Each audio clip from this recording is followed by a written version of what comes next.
डोंबिवली महानगरपालिकेमध्ये भाजपाने शिंदे सेनेचे जे माजी नगरसेवक आहेत, जिल्हाध्यक्ष, त्याचा पळवापळ सुरू आहे.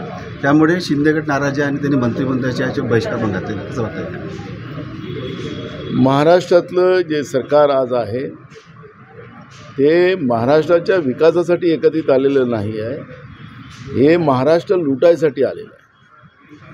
जसं भंडाऱ्यामध्ये कमिशनखोरीची जी गोष्ट या सरकारमधल्याच आमदारांची झाली, तसंच राज्य सरकारमध्ये बसलेल्या मंत्रिमंडळामध्ये हाच भाग आहे.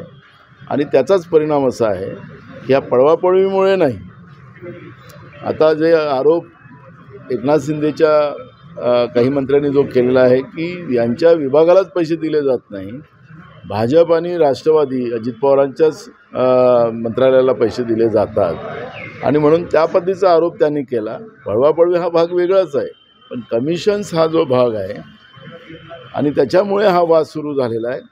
महाराष्ट्रातलं सरकार जे आहे ते दिल्लीतले जे 1 नंबर 2 नंबर बसलेले, जे सगळ्यांनाच माहिती आहे, त्यांचं नाव घेण्याची गरज नाही, त्यांच्या धाकाने हे सरकार चाललेलं आहे. नाहीतर हे केव्हाही पण ते सरकार दिल्लीतलं पडलं तर हे केव्हाही सरकार महाराष्ट्रामध्ये एका मिनिटात कोलॅप्स होऊ शकते, अशी परिस्थिती आहे. कर्जमाफीचा निर्णय 30 जूनपर्यंत होईल असं मुख्यमंत्र्यांनी आश्वासन दिलं होतं, पण त्यांनी आज कर्जमाफी नक्कीच महत्त्वाची आहे, पण कर्जमाफी हे शेती समस्येचा अंतिम उपाय नाही अशी भूमिका मांडली. त्यामुळे शेतकऱ्यांमध्ये संभ्रम निर्माण झाला. शेतकऱ्याला काहीच द्यायचं नाही, शेतकऱ्याला आश्वासनावर ठेवायचं. शेतकऱ्यांबद्दलचे मोठ्या बोंबीच्या ढेढापासून भाषणं करायची आणि त्यांची मतं घ्यायची आणि शेतकऱ्यांना आत्महत्या करायला सोडून द्यायचं, अशा पद्धतीचं महाराष्ट्रातल्या फडणवीस सरकारचं कार्य आहे. शेतकऱ्यांच्या कर्जमाफीवर तारीख पे तारीख देऊन शेतकऱ्यांच्या जखमेवर मीठ चोळण्याचं काम सातत्यानं फडणवीसाचं सरकार महाराष्ट्रात करते आहे. त्यांना द्यायचं की नाही द्यायचं एकदा त्यांनी सांगून टाकावं. शेतकऱ्यांना आशेवर ठेवून शेतकऱ्यांचा निराशा करू नये, एवढंच आमचा त्यांना सल्ला आहे.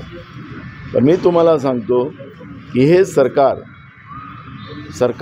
सरसकट शेतकऱ्यांचं कर्ज माफ करायला तयार नाही.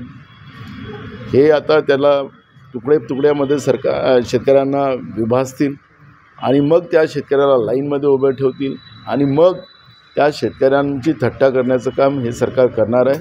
शेतकऱ्यांचं कर्ज माफ हे करणार नाही. या सरकारने 30 जून तारीख दिलेली आहे. हो, मी शेतकरी आहे.